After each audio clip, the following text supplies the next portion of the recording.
Hey, everybody. Thank you for joining me. This is Eric Stewart, and this is our Timing the Market, Selling Real Estate in the COVID-19 Global Pandemic webinar. Grateful that you could join me today. Here's what we've got today. We've got an exciting webinar, and it's hosted by me. I'm the host of the Eric Stewart Show on WMAL every Sunday at 8 o'clock, have been for 16 years. I'm a Dave Ramsey endorsed local provider and have been for 12 years, and I sell about 160 homes a year, myself and my team, with over 3,300 homes sold in the last 33 years. I'm a lifelong Washingtonian. My grandfather was chief of orthopedics at Walter Reed. My great aunt, Florence Kendall, founded physical therapy as we know it today. My father was the chief of staff at Columbia Hospital for Women in DC. I come from a lineage of doctors going back hundreds of years, but I don't like biology. And I got into real estate and thought, well, I just kind of took to it very well at 23 years of age and found myself loving it, so much so that I decided to kind of develop it into the business that it is today, and then to create information and ideas that would help people in the way that my father or my grandfathers and ancestors might have helped others as physicians.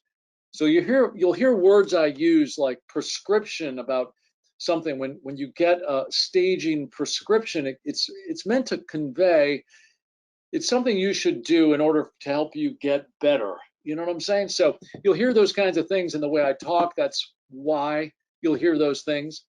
Lastly, I'm the founder of a nonprofit called Widow Care. It's a 501c3 nonprofit. So, hey, before we actually start, I want to introduce the team that works for me. This is Erica and Robert, Amir Tabrizi, Rachel Harklerode, Grace, Louise, Leslie, and Aaron, who all work behind the scenes to make me and our team look good. It's very helpful to have an excellent team behind me. And then we have the agents. These are the real estate agents in our team that are licensed in Maryland, DC, and Virginia. So if you're thinking about selling your home, you're considering who to hire, we'd like you to consider us. Please interview with us to come out, meet with you, give you our free market evaluation, and tell you how we can help you sell your home. So, the other thing I was going to tell you, excuse me, let me go back here for just a second.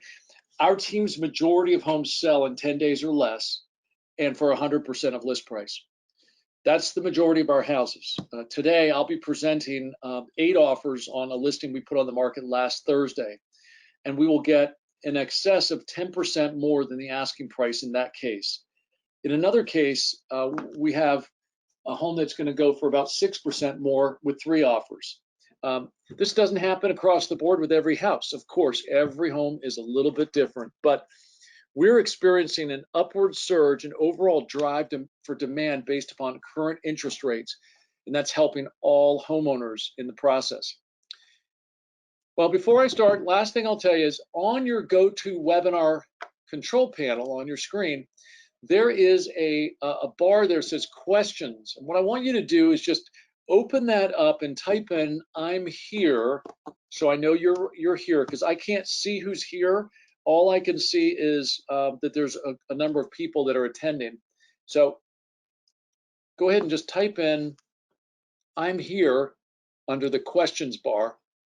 Michael, Tim, good to have you back. Ken, good to have you back. Vivian, nice to have you back as well.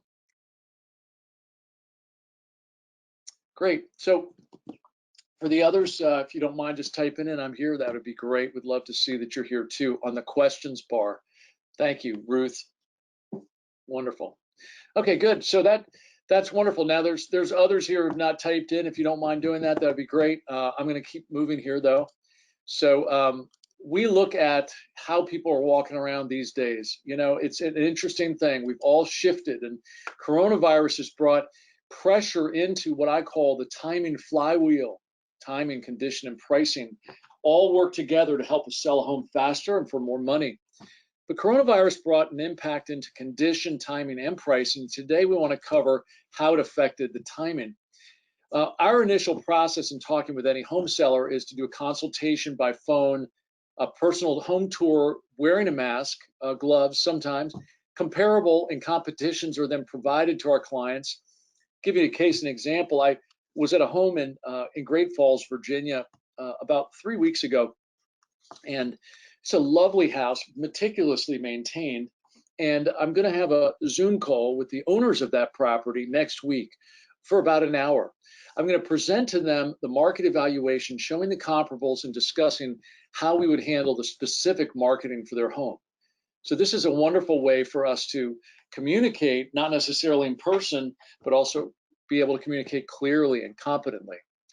Hey, welcome, Barbara, Scott, and Joe. Glad you could make it. So marketing strategies presented then. We do it in person too. DocuSign digital signature is done by email, and we give a complimentary power of attorney to all of our clients. And we do that because we want you to know that you're covered. If, God forbid, one of us gets COVID and we're married and the other one does not have it, then the one who doesn't have it can still sign the documents for the one who might have it and not be able to go to settlement. Make sense? All right. So virtual selling, we prepare a consultation. We have a vast marketing engine using over 350 different websites. And when you have a home worth $1 million or more, it expands to over 1,100 websites by virtue of the Christie's connection that Long and Foster has. Everything's done by appointment only. We provide masks and gloves, sanitizers and shoe covers and appropriate signage. And we do what's called a virtual open house. Yeah, I do open houses. I'm not a big believer that they're what sell the house anymore, but sometimes we get fortunate. The National Association of Realtors says it's only 1% of the time that a home sells because of the open house.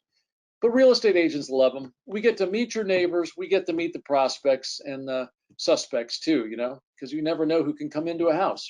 So you got to be careful.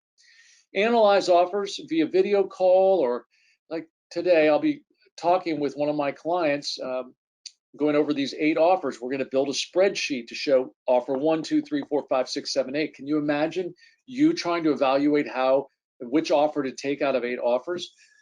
It might be kind of tough, right? I mean, this is kind of what we do all the time. So I'm going to hone in on the key details of each offer, plop it into a spreadsheet and say here, here, here, here, here. And usually there are 2 offers that rise to the top, okay? And those 2 then compete with each other, and ultimately one then wins.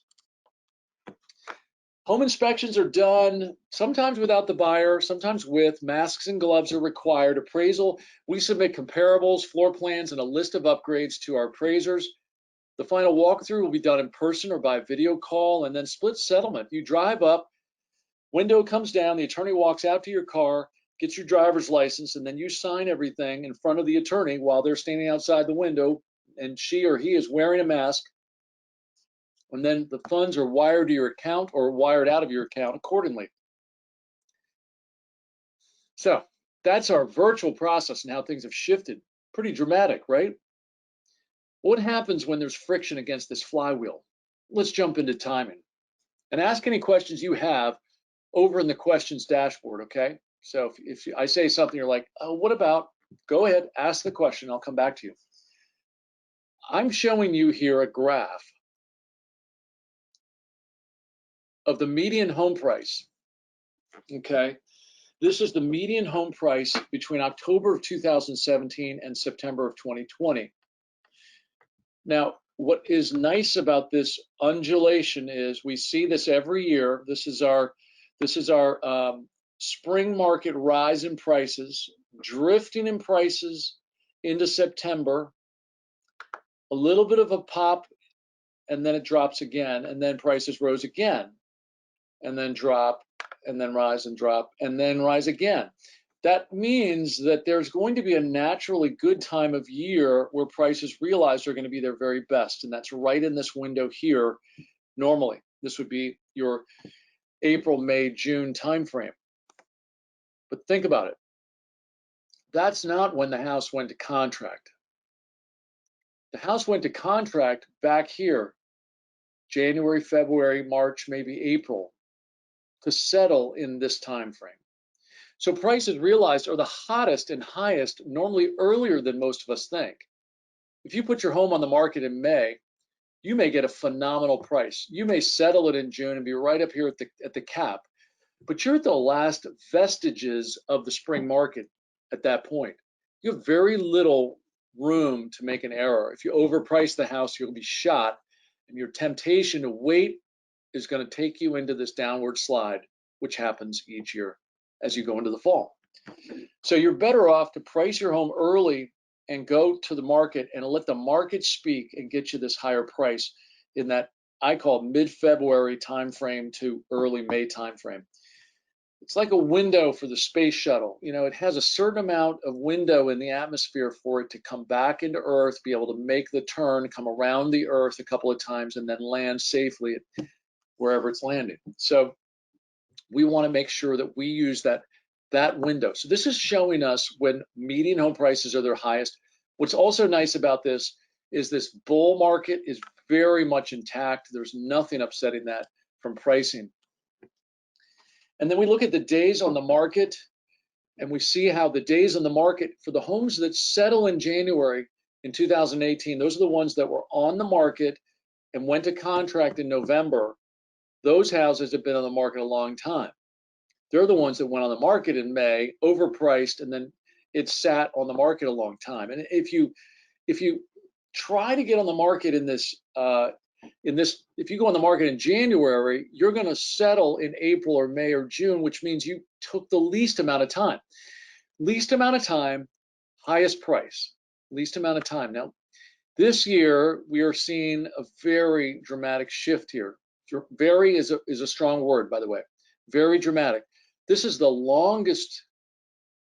Okay, this is January. Normally you see a rise in the days on the market coming into the fall. We don't see that this year. And I don't think we're going to see much of any kind of change in this. In fact, the number of days on the market won't really change beyond this. It may drop a day more, otherwise it's not going to go any lower. Simply because it does take at least a few days for a home to go on the market and actually go to contract. But if this stays at this blistering hot pace, we're going to see prices continue to rise. I'm of the belief that prices will go higher probably over the next few months. Okay. And this is the active listings in the DC Metro. So the number of active listings, normally it's very low in January. So if you were to go on the market in February, in this case, in 2018, you would have only had 6,400 homes to compete with. And by March, it was up to 7,500, and then over 8,000, and then on up. So if you can get your house on the market here while the demand is strong early, it will sell faster for more money with less competition. Same thing here. Same thing here. Notice the difference in the inventory. Active listings were over 10,000 in September of 18. In September of 19, they were just over 8,000. In September of 20, they were just over 6,000. That's a 40% decrease in 2 years. That is stunning.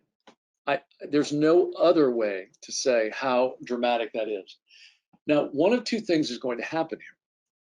If we continue at this pace, we will see the inventory actually drop and possibly drop below 6,000 and go to 4,000 or 3,000. And the angst in the market for getting a house under contract will become, I can't even imagine being a buyer in that scenario. Let me tell you a real quick story. I have a buyer who's settling next week on the purchase of a home, and she's a wonderful person. She put a house under contract. It was the third offer that she'd made. Competition occurred.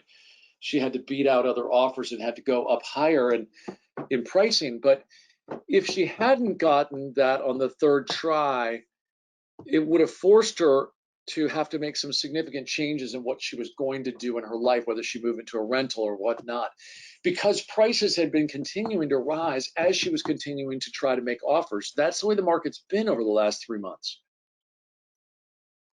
Why? Well, the why is because interest rates are 2 5/8% on purchase money. It's cheap money right now. cheap money. So if you can borrow more and have it cost you less, it might be the same as what it would have been earlier in the year. So this is the number of active listings. You can just tell, look at this dramatic shift. And then the closed sales. Notice this. This is huge. You saw the number of actual homes going on the market had dropped, yet the closed sales in July and August and September, compare this to July, August, and September, which was a big drop in September normally, and here's July, August, and September normally, we had a much stronger fall than we had in the summer. Normally our summertime, and especially like if you look at this is February, March, April, May, normally this looks like straight up. We didn't have that because COVID came in and then things rebounded. So we've actually seen, we're going to see less houses closed, but it's going to be by virtue of the number of actual homes on the market. The houses that are coming to the market are selling faster. So as a homeowner, you can get more money and with less condition. Timing will trump the condition on your property. We went ahead and pulled together some zip codes to give you a perspective. And here's an idea for you. If you see your zip code up here, go ahead and take a picture of this slide so you can remember what I'm telling you about. This is the days on the market for these different zips. And what I did was several weeks ago, I asked the members of our webinar at that time to give me their zips, and then we did the research and broke this down. You notice, look at 22192 up here in the top. This looks very much like the chart I showed you already, where it drifts and it gets really low. Similar here. This is Potomac, Maryland, okay? And then we have this one, which is kind of a little bit messier, but still volatile. And yet this year it's dropped hard into September. Normally in this area, the number of days on the market climbs dramatically in the October, November, and December timeframe. And again, those are the homes. This is reporting when it settles, not when it was on the market. So for it to settle in October, it went to contract in August. September, October. Interesting, right? 22202, well, it's been hotter than a firecracker since late last year. Just unbelievably strong. Same thing here in 22015 and 22151, same thing. In other words, you look at this and you see your zip, you can see the consistency in what you might be experiencing compared to other areas. I want to come back to 22202. Okay, and just point out to you that notice how fast the market has been in 22202, right? Not just recently, but you go back to 18 and how the number of days in the market was fast. Then it lengthened, and then it dropped, and that really hasn't shifted much at all. So, what does that say to you? What does that say to you about what that market is like in that particular area? So, I look at that and I say that, if you're trying to figure out whether you should sell or not and how much you can sell for, when I see the market this fast and I'm in late October like I am, I'm probably looking at next spring to sell. I don't know if I should go on the market right now because everything is super fast. You could take advantage of the market today. You can take advantage of the market next spring. Generally speaking, there's an opportunity in the new springtime to be able to see prices rise again next year. I don't personally believe that we're going to see any kind of capitulation or sell-off in prices. And by the way, this is Arlington, Virginia, okay? So for those who don't know that. I don't think we're going to see any capitulation or falling apart on prices, whether Biden or Trump gets into office. Normally, not much happens in real estate for the first year, primarily because changes don't take place in the first year of presidencies that have any significance to them, especially like, major tax law changes. So next year, I think you're fine in the springtime to sell. You're fine now to sell. It's just a question of what your preference is. And it's possible that you would see a swing higher in the springtime, even above what we're looking at now. Don't know for sure. We'll see. Okay, and let's look at a couple more. So we've got days on the market, and this is this is a very, again, similar charts, but notice this anomaly in February of 2020. The number of days on the market in February jumped dramatically. I would throw that out as an outlier. I would say that's not indicative of of what the market was like in Prince George's County, which is where this is. Prince George's County. We still see Prince George's County still being solid. It's not quite as fast as Arlington or other areas, right? It's definitely not at that same speed, but it's still very good. You consider what Prince George's County experienced when it was going through the Great Recession. The days on the market was more like 60 as the average, maybe, and like 150 oftentimes. So, and this is Prince William County in Virginia. That would be near the Plains and Gainesville area, for those who aren't familiar. And so we see how prices, number of days in the market has dropped dramatically for them. This is also a really good sign, considering how far out Gainesville is. It just means that the market has shifted beyond Washington, D.C. as well, right? So, and then if we look at this zip code, what do we see here? I would say we see almost the same kind of trend as we saw in Arlington, where it's just been rock solid, hot. That is Loudoun County, and that's Leesburg, and that's just incredibly fast. And that was a market that was really soft for a long time. This spring, this year has been very good for Loudoun County. So I put together a little bit of a scope here to give you a sense of what the market did in pricing back June, July, August. We saw new listings increased in June by 18% from May and 11% from June, which was good. Pending sales hit a record, and median sale prices hit their highest in a decade. And then you can see the pendings jumped, and median sale prices were up 11% from August. And that's really what I want to focus on, which means that from August of last year to this August, in our area, on average, prices went up 11%. That's the largest increase that I've seen since the run up to 2008. And it may be indicative of where we may be going. It might be that we see that kind of a rate rise next year. I think it's primarily this year because of the lower interest rates. We have not seen incomes rise. And I would like your opinion on this as I'm asking this question. Have you seen your income rise? Okay. And if you have seen your income rise, has it risen by, and you don't have to tell me how much or whatnot, but I'm actually looking for a little bit of feedback, because I haven't seen incomes rise much in our area.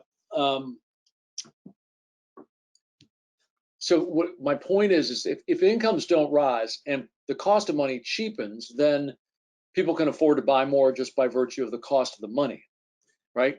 If you make more money and the cost of money drops, you've got more opportunity to buy into this market. Give me your thoughts on that. So, hey, MH, I'm sorry, I did go through some of those zip codes with you. We covered some DC, some Maryland, and some Virginia in those. And the point is, if you didn't recognize the zips primarily, those zips are in general to give us a sense, and maybe for specific folks who are attending today who requested to know what their zip was doing. If you would like to know like what's going on with your zip, we'd be happy to prepare something like that for you as well. We would just ask you to send us an email at aoc@ericstewartgroup.com. Put your zip code in there and say, hey, I was at the webinar. I'd like to know what days on the market or prices have done in my neck of the woods on a future webinar, and then we'll send you an invitation. Okay. Okay.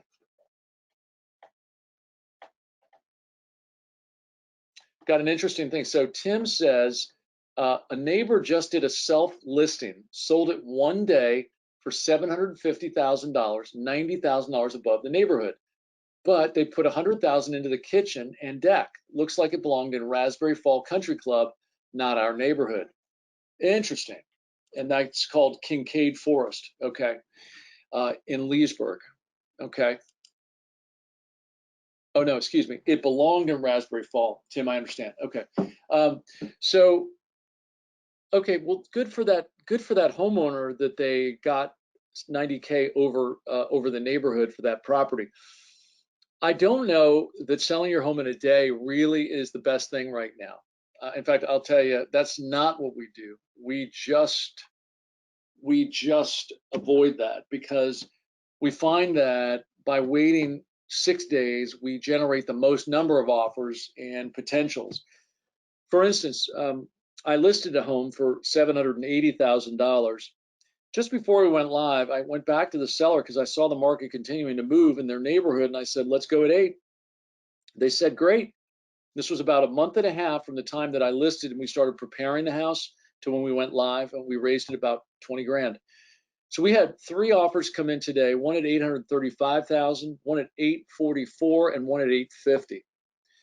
And they're close enough to each other that my client asked for us to go back to all 3 of them and say, give us your final and best offer, no escalation clauses, and give us this settlement date with 8 days of free rent back. And now we're waiting for those 3 buyers to come back with their final and best offers. But we were able to build the momentum up to a point where we got multiple parties bidding. And clearly it sounds like that person did very well, albeit maybe didn't have a multiple contract scenario in one day.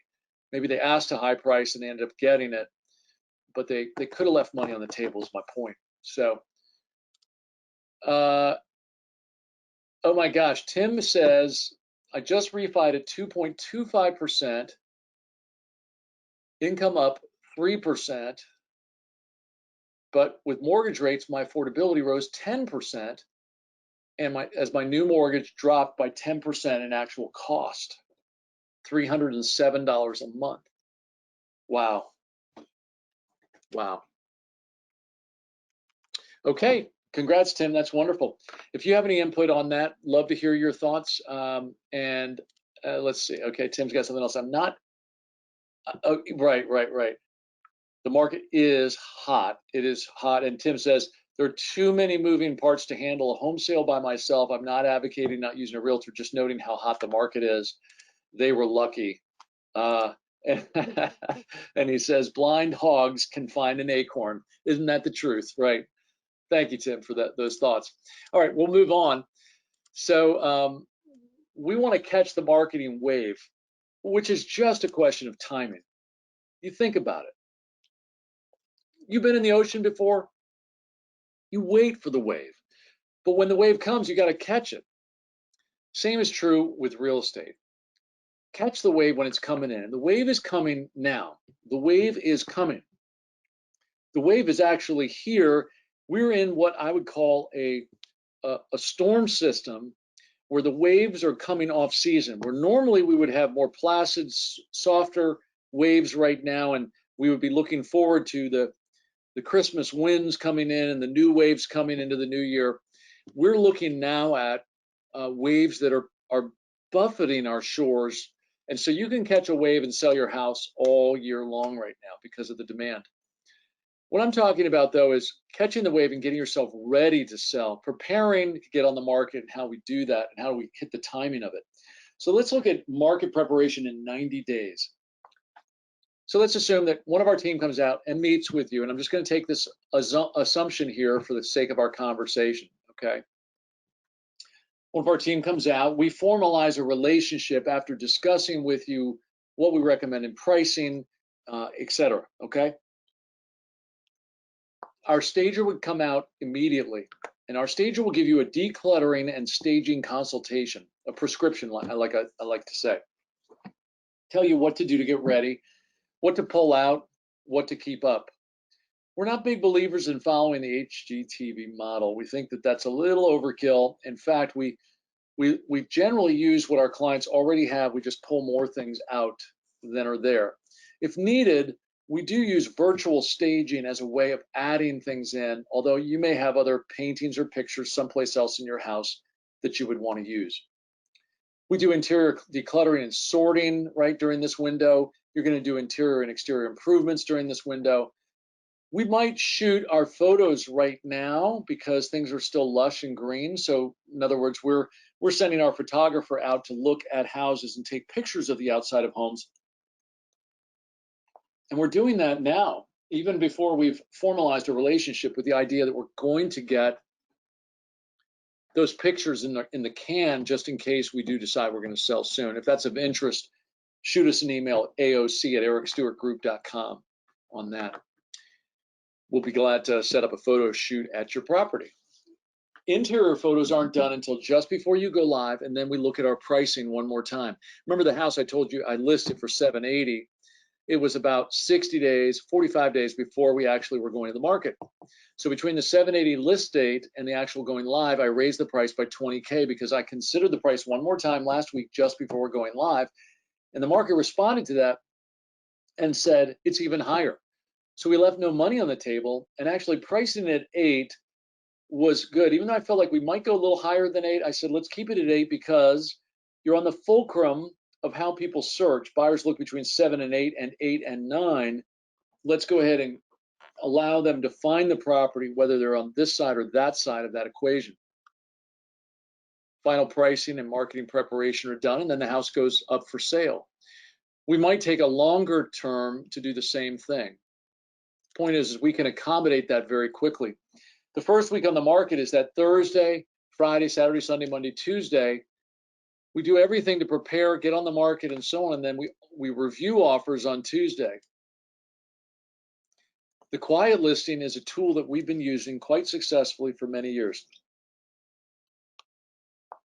You may be in a position where you don't want to have your home on the market with a sign, a lockbox, pictures, and all of that. Maybe you just want to sell it quietly, by appointment only.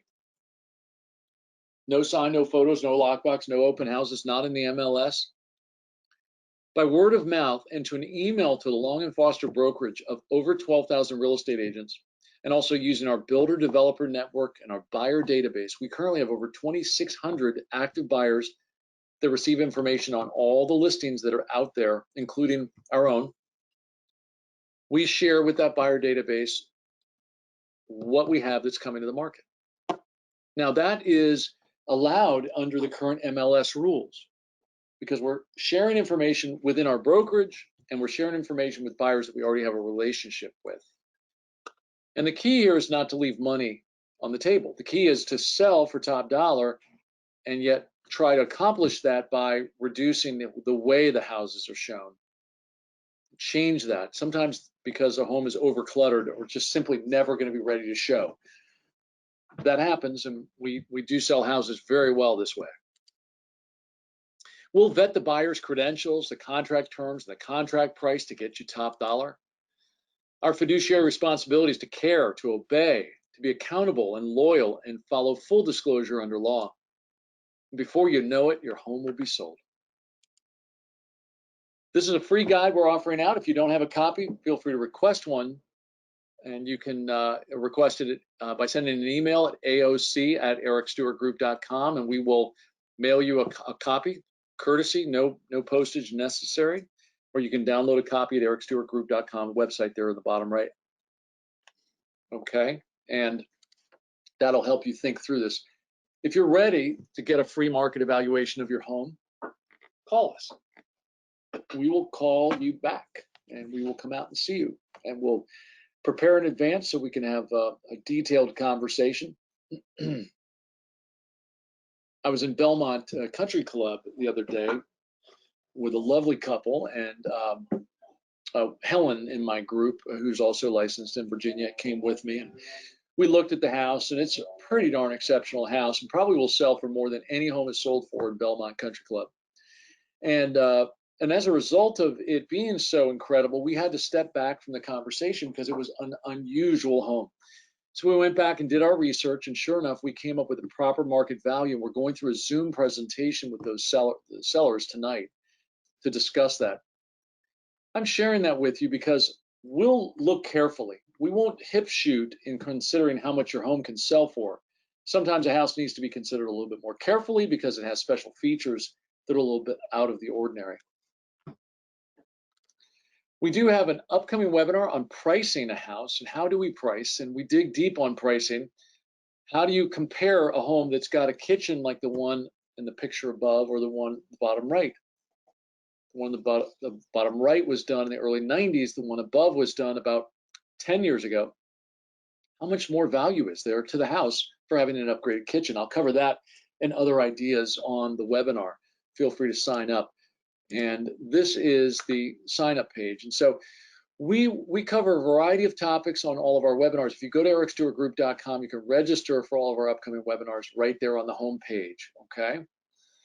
All right, what questions does anybody have about anything I've said today, or really anything else?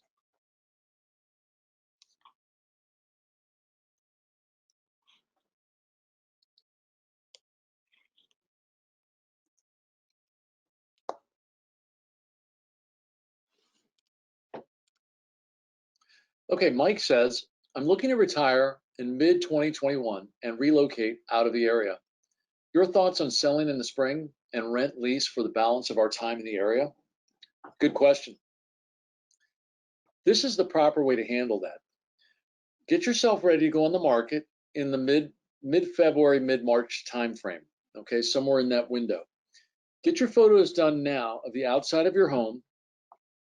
Have the staging consultation done so you know what to do to prepare the inside, and start preparing the inside between now and the time you're going to sell, with a major focus of right after the holidays, unless there's a lot of decluttering that you have to go through.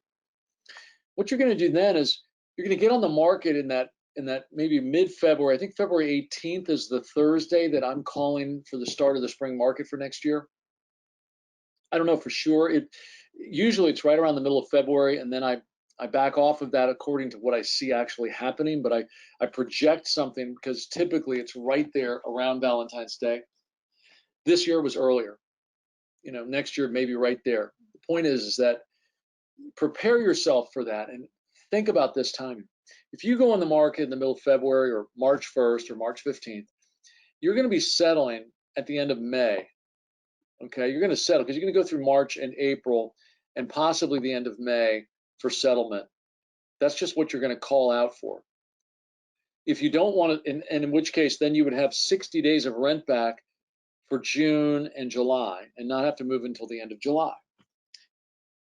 Okay, if you don't want to move that late, maybe you think, okay, the end of June is all I need. Well, then maybe you would settle at the end of April and do 60 days through the end of June. But we do it all the time, and buyers are very willing to accommodate that kind of rent back in order to get the house. They understand that you're moving, and frankly, moms and dads who might be buying might have the kids in school, and if they do, then it's an easier move after the kids are out of school anyways. So that's what I would recommend, Mike. And I've got okay, MH says, what do you expect late spring 2021? Do you mean, and if you don't mind clarifying back in the same bar, do you mean what do I expect in the market, say in May and June of next year? And if so, why are you focusing on that particular time frame? Help me understand that. Okay, good. You're welcome, Mike. Okay. Good. Other questions that you might have?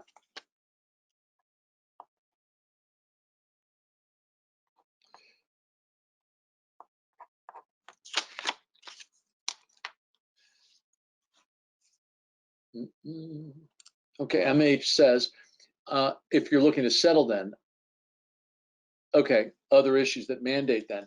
Okay, so if you're looking to settle in late spring, it's fine. I would still go on the market in, mid-Feb to mid-March, and then settle at the end of April or May. If you can't settle that early for whatever reason, we can draw the settlement date out. We just all parties agree that we're going to contract in March and we're not settling for 90 days.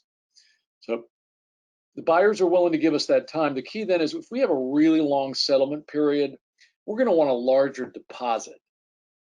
We want to know that we've got a big deposit so that if the buyer, for whatever reason, something doesn't happen, buyer changes their mind, that you're not left holding the bag, right? You got to be able to have confidence that the buyer's in with their own skin, and that's what a large deposit will do. It just gives you comfort. So I prefer 30 to 45 day settlements, but I don't have any issue with longer settlements. Whoops, my apologies. Something just happened here to my screen. Okay. Okay, I think that's it. All right. Well, guys, thanks for your patience here while I'm getting this back up. Do, do, do, do.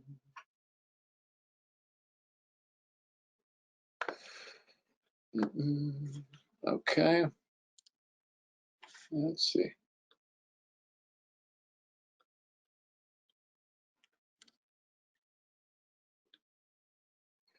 No. Okay. Great. Well, it looks like we're a little out of order here, but we're almost there. Okay. There we go. So anyway,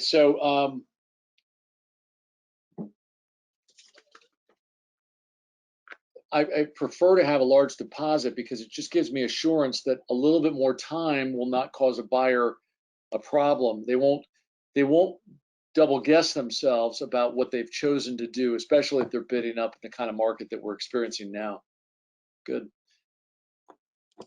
Okay, and Tim says, conveying, allowing to remain, large items. I plan to leave my billiard table and home safe. I would not expect to be paid for them, but I'm not paying to move an 800-pound safe. Would buyer want that for free? It's not a moose head. I'm taking you mean literally it doesn't look like a moose head that you would stick your valuables into the mouth of, right? That's funny. No, okay, the answer is sure enough, no problem. Billiard tables or home safes are normal. Nowadays, it costs more to remove it than it does just to leave it. You're not going to get paid for what they cost. Billiard tables cost you $500, $600, $700 to move them and put them back together again. And frankly, what can you get for a billiard table? It's not a ton of money, unless it's a very high-end a billiard table, and maybe even antique. No problem there. So I would just say, yeah, they'll convey. I've had a local realtor tell me I have to move the billiard table. I disagree. I disagree too, Tim. You do not need to move that. Correct. Moosehead is a narrow market. I like your sense of humor, Tim. That's funny. Okay, good. And Joe asks, what about expensive hot tub spas? Okay, so Joe, I'm assuming that you have one. So, and that it's got a real nice feature to it. I'll say that hot tubs, unless you have a place to take it with you to, it's better to sell the house with the hot tub. You generally won't get a lot of extra money as a part of your sale price by adding it. It's kind of like a plasma TV that's kind of past its prime. Still works fine, but it's not the highest end 4K or whatnot. So a good high-end hot tub, though, like a $10,000 or $8,000 hot tub, I just have found that the market for something like that might generate $3,000, $4,000 from a buyer, depending upon the quality of it. If it's a much more expensive one than that, let me know here in this chat feature in the question bar. So you've created a romance at your house, and the hot tub is a part of that romance. It's that you can come out in the wintertime, especially if you're selling in February, March, you've got the hot tub and the steam's coming off of it. I'm telling you, people will dig that. In summertime, they don't care a hoot about it because they're not thinking that way. But when you sell early in the year, it's definitely popular. And, we could even use that, and we could even set it up with a little sign on it that says, I know you're here just to look at the house, but feel free to take a dip. We provided a bathing suit for you, and here's a beer. Okay, that was just spur of the moment idea. Maybe that won't work, but it would be fun. Okay, Joe says his hot tub is about $10,000. So Joe, that's a very nice hot tub. And is how old is it?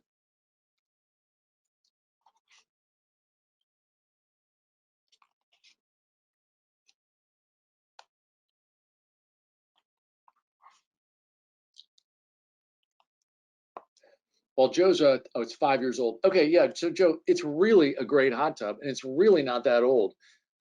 So would you prefer that it just stays and it just be a part of the package, or are you looking to make something out of it that you could have made by selling it separately?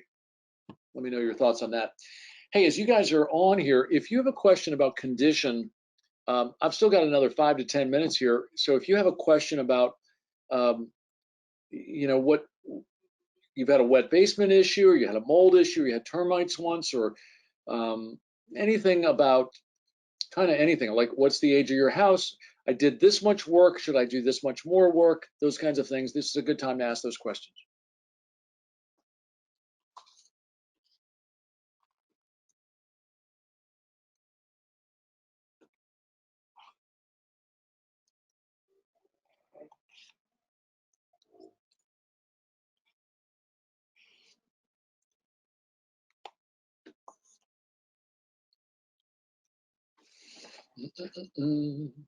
Okay, well, I'm just kind of waiting on some questions here.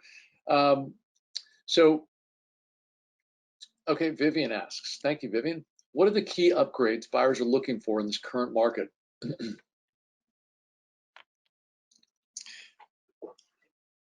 I think that if you the top three things that buyers are going to look at, this is going to sound pretty plain, but one is decluttering. They're going to want to see that your home is not too cluttered. It won't feel too congested on the inside of it. Okay, that's number one. Number two, they're going to want to see the walls are fresh. They look like an empty um, painting. It's kind of like when you have a painting that has nothing on it. It's just ready for an artist to paint on top of it. When they walk into your home, you want them to kind of get the feeling that this is how that they could do anything with the house in front of them. And that's not to say that your home has to be whitewashed or that you have to get rid of all the wallpaper. It's in the presentation and the integrity of the overall styling of your home that this is considered. So it's a nuance. It's definitely a conversation. Definitely a conversation that could be had. So happy to come out and take a look at that. The other is the floors. Buyers love to see hardwood floors or new carpets. So those are your top three money makers, because you generally will make 2 for 1 on your floors and your walls, and your decluttering is going to be like a 10 for 1, because it gives a buyer the perception that there's still more than enough room on the inside. And then as far as upgrades beyond that, it's not in the roof, it's not in the furnace, it's not in the major utilities that you make money. It's in the countertops, it's in the undermount sinks, it's in the stainless steel appliances and the new vanities. Moving away from anything brass, like from the 80s brass, is advisable. Although brass, the rumor is brass is coming in. Brass is coming in. I haven't seen it come in yet, but I think I guess maybe it's going to take a while for that train to start landing, but I just haven't seen it yet.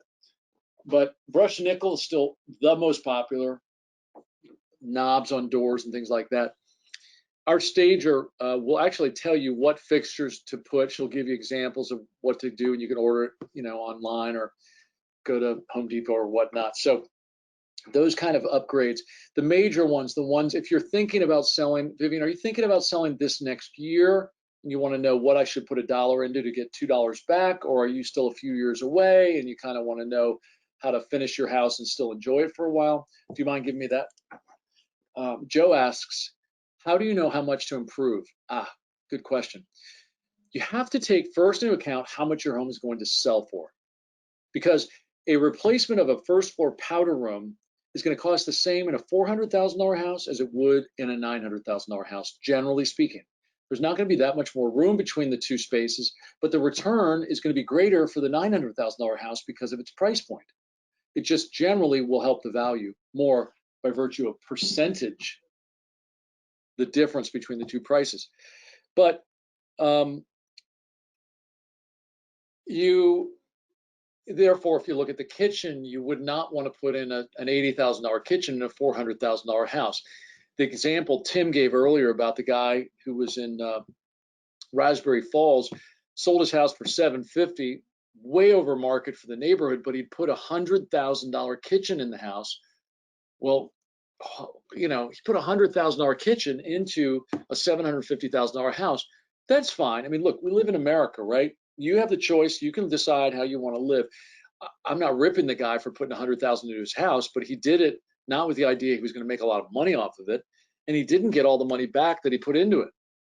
So if you were to put in a more modest kitchen and focus, if you've got decent cabinets, keep the cabinets, focus on the countertops, focus on the appliances and the floor, you'll make a better return. You do not want to change your windows. It's unnecessary to change your windows, okay? Windows, if everything in your house has been done except your windows, okay, maybe in that case, in which case I would use, there are less expensive windows available that are still very good out there. And if you're in the place where you're thinking about replacing windows and want that, let me know and I'll put you in touch with them. Joe, I'm touching on the edges of what you're saying. Base it off the sale price. How much is it going to sell for to decide how much you're going to put into it? And then secondly, remember that the best money's made in the kitchens and bathrooms in general when you're doing sort of major upgrades. To Vivian's question, I mentioned it's decluttering. It's the horizontal and the vertical surfaces that you freshen those things up. I think those are the top three money makers, and then follow that with the improvements you'd make in the bathrooms and kitchen. And if you have any issues with water penetration or any history or anything like that, you don't want anything left behind. You want to make sure that you've eradicated whatever issue, and then we're going to disclose what happened, when we took care of it, and what's happened since. And then you'll always have a clear conscience. The buyers won't care, frankly. As long as you tell them what you know and what you did about it, they'll go, okay. All right. Ruth asks, should I consider replacing my 20-year-old roof? Does not leak. Answer is no. Don't even think of it. Even though it's 20 years old, a home inspector, if you think it's gonna, do you know how many? Do you have a 30-year shingle? Do you have a 25-year shingle? Do you have a 20-year shingle? Remember, roofs are pitched at different pitches. So a pitch that is shallower on a house, oftentimes in a rambler, will actually wear out faster, whereas a steeper pitch will take a longer time to wear out because the water will run off of it faster. When water moves across the surface of a roof at a slower pace, it actually wears the roof faster, okay? So you look at that, and Vivian, Ruth, you're welcome to send us an email, aoc@ericstewartgroup.com, and that's AOC, the letters, and say, hey, this is my roof. Here are the shingles. What do you think? I'll tell you, 100%, I'm sure if it doesn't leak, don't replace it, because the cost of the roof may be what, $12,000, $18,000, depending on the size of the roof, and you will get back for having put it on there maybe $4,000 in value, because everybody expects to have a roof. Whereas if you don't do anything about it, the buyer may discount you by $4,000 to $8,000 because the roof is getting older, and you haven't had to put that money up front or go through the ordeal of having those shingles fly off the top of your roof and onto your grass. So I'd hold off on that. Joe, okay, Joe says 10K, 25K, 50K. It seems people want it perfect even when it's a 40-year-old house. Yeah, but you know, Joe, I'm presenting, like I say, 8 offers on a home. It was built in 1972, 3-level split. The owners have done a good job of maintaining the house, but the kitchen's got blue countertops. They're Corian from mid 90s. and the cabinets are like a decent maple looking cabinet. This house is not in exceptional condition, and yet I have 8 offers. The timing is trumping the condition in a way that you don't, the temptation to keep doing more and more and more needs to be, you need to have the advice of somebody who can tell you what you should do. So again, this is just our group. What I've created is a system for our clients, which is for one of our team to come out, advise you in general on what we see, and then have our stager, who is, by the way, I think the world's best stager. I've never met anybody quite like her. She is universally the most approachable and most insightful, like a good physician. She knows how to get right to where things need to get done, will tell you what you need to do. So having that, even the color to paint, what to replace, those kinds of things, you can go that direction. If you're thinking about selling and you're at that point, even if you're 6 months away from putting the house on the market, but you're thinking next year, now's a great time to have us come out. Choose a real estate agent. You want to talk to a couple agents, all have at it, right? So we just say, have us be one of the few that you talk to. We'll come out, we'll give you that market evaluation, and should you choose to hire us, then we can bring our stager in, and we can help and guide you through what you should spend money on, and also keep you from putting money into things that will just, like the roof that Ruth, the roof that Ruth, the roof that Ruth, this sounds like one of those phrases, that you heard the story, you heard the joke about the dog, I have a dog, he says 3 words, right?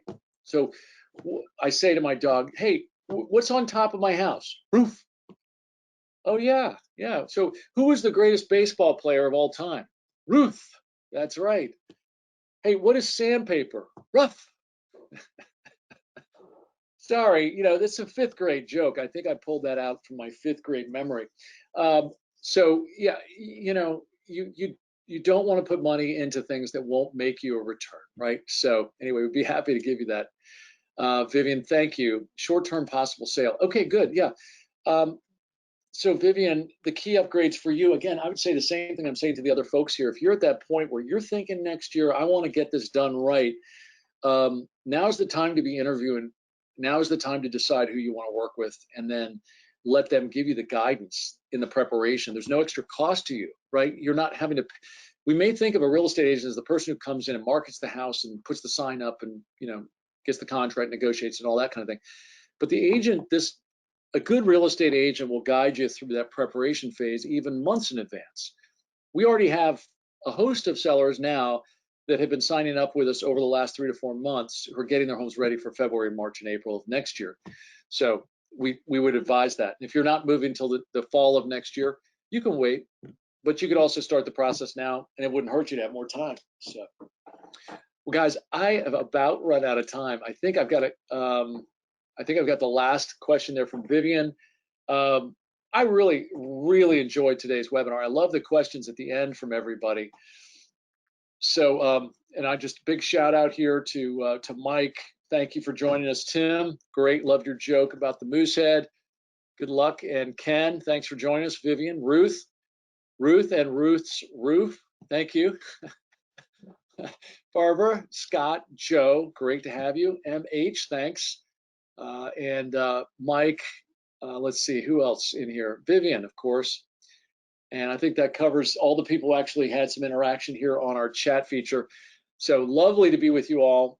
If you have, just again, any questions, email us at aoc@ericstewartgroup.com. You can also call us at 1-800-900-9104, and we'll follow right back around with you and answer whatever questions you might have. Okay? Thank you guys. Have a wonderful day.